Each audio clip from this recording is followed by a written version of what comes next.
அனைவருக்கும் வணக்கம். எம்சி பிரசாந்த். இன்றைக்கி எதை பற்றி பேச போகிறோன்னு பார்த்தீங்கன்னாக்கா, ரியல் லைஃப்லேயும் சரி, சோஷியல் மீடியாலேயும் சரி, பிறர் நம்மளுக்கு ஹெல்ப் பண்ணால் அக்னாலேஜ் பண்ணுறோமா, தேங்க்யூன்னு சொல்கிறோமா, அவங்க கான்டென்ட்லேருந்து இன்ஸ்பயர்ட் ஆகிறோங்கிறத பொது இடத்துல சொல்கிறோமா, இல்லை ஒரு கான்டென்ட் தான் வேறு ஆளோட எடுத்தால் அதுக்கான தேங்க்ஸ் சொல்கிறோமா? ஏன் சொல்ல மாட்றாங்க? ஏன் சொல்ல மாட்டோம்? யோசிச்சிருக்கீங்களா? சரி, அக்னாலேஜ்மெண்ட் பண்ணுறதுனால என்ன நடக்குதுன்னு ஒரு சில விஷயத்தை என்னோடய ஒப்பீனியன் நான் சொல்கிறேன். சரியாக இருந்தால் கமெண்ட் பண்ணுங்கள், தவறாக இருந்தால் உங்கள் ஒப்பீனியன் என்ன இருக்கோ அதையும் கமெண்டில் போடுங்க, கேட்டுப்போம்.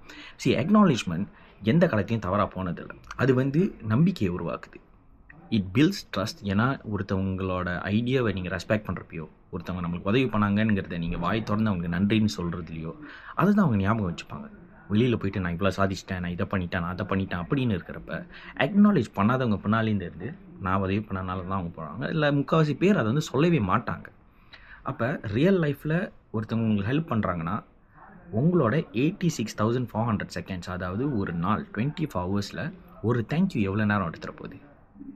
நோ ரிப்ளை இஸ் அ ரிப்ளைங்கிற மாதிரி டெக்ஸ்ட் மெசேஜஸில் ஒருத்தவங்க பண்ண ஹெல்ப்புக்கு நீங்கள் அக்னாலேஜ் பண்ணாததும் அந்த அளவுக்கு பேட் கர்மா. அதை அக்னாலேஜ் பண்ணிங்கன்னா வந்து அது is actually a good karma. ஏன்னா எந்த அளவுக்கு நீங்கள் அவங்களுக்கு ஆதரவு கொடுக்குறீங்களோ you will gain people support as you grow higher. நம்ம எந்த அளவுக்கு வளர்கிறோமோ நம்ம சக்ஸஸை பார்த்து அந்த சப்போர்ட்டும் கூடும். ஏன்னா இந்த பர்சன் வளர வளர வளர யாரெல்லாம் அவங்க உதவி பண்ணாங்களோ அவங்களும் வளர்கிறாங்க, அவங்களோட சப்போர்ட்டும் கெயின் ஆகும், எல்லாமே ஒன்றா வளரலாம். அதுதான் ஒரு நல்ல லீடர்ஷிப்புக்கும் அழகு. அதனால இந்த அக்னாலேஜ்மெண்ட்ங்கிறது ஒரு பர்சனுக்கு ரொம்ப ரொம்ப முக்கியமான ஒரு குவாலிட்டிங்க.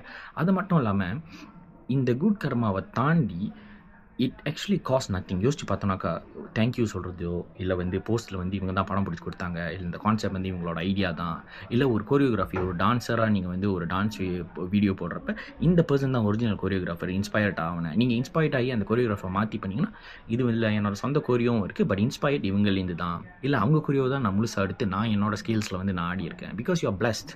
நீங்கள் ஒரு டான்ஸராக இருக்கீங்களோ, ஒரு கான்டென்ட் கிரியேட்டராக இருக்கீங்களோ, உங்களோட ஒரிஜினாலிட்டி அங்கே இருந்துச்சுன்னா அது உங்களுடைய கான்டென்ட். உங்கள் ஒரிஜினாலிட்டி இல்லாமல் அண்ட் பார்க்குற ஒரு சிலருக்கு இந்த கான்டென்ட் ஏற்கனவே பார்த்துருக்குமேன்னு சொல்லிட்டு அந்த ஒரிஜினல் கான்டென்ட் கிரியேட்டர் பார்த்து உங்கள் கான்டென்ட்டில் அந்த க்ரெடென்ஷியல்ஸோ அந்த அக்னாலேஜ்மெண்ட்டும் இல்லாதப்ப நீங்களே யோசிச்சு பாருங்கள் உங்கள் வேல்யூ எங்கே இருக்குன்னு.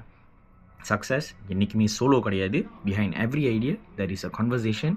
Behind every success there is someone's silent help. யோசிச்சு பாருங்கள். நீங்கள் யாருக்காச்சும் தேங்க்யூ சொல்ல மறந்துட்டிங்கன்னா இப்போயே போய் தேங்க்யூ சொல்லுங்கள். கீழே கமெண்ட்ஸில் சரியா தவறான்னு உங்கள் ஒப்பீனியன் சொல்லுங்கள். நன்றி.